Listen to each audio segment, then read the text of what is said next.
Hello বন্ধুরা, ঢেলে ফোড়ন চ্যানেলে তোমাদের স্বাগত। আমি আজকে বেলের শরবত করে দেখাবো। মানে কি কি জিনিস দিলে এত টেস্টি হয় সেই জিনিসটাই তোমাদের আমি আজকে শেয়ার করব। তো ভিডিওটা প্রথম থেকে লাস্ট অব্দি দেখো, আমি কি করে শরবতটা বানাচ্ছি। দেখো, এখানে আমি 2টা বেল খুলে নিয়েছি এর থেকে।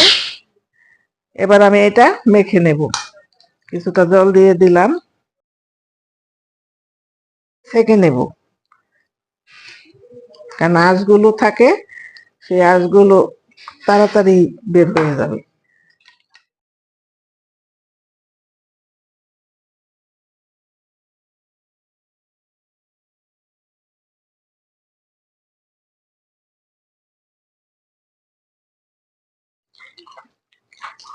হ্যাঁ, দেখো, এবার এর মধ্যে আমি মিলিয়ে দেব কিছুটা আখের গুড়। কারণ আখের গুড়ের উপকারিতাটাও তোমরা সবাই জানো।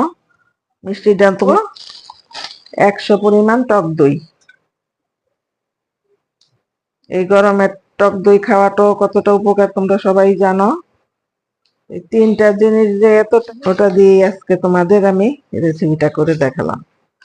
আমার আজকের এই রেসিপি তোমাদের ভালো লাগলে আমার চ্যানেলটা সাবস্ক্রাইব করে আমার পাশে থেকো, আর পাশে থাকা বেল আইকনে ক্লিক করে দিও এরকম সুন্দর সুন্দর রেসিপি পাওয়ার জন্য।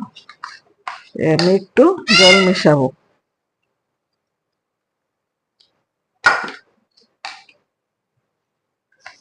দেখতে থাকো, আমি আবার তোমাদের দেখাচ্ছি পরে।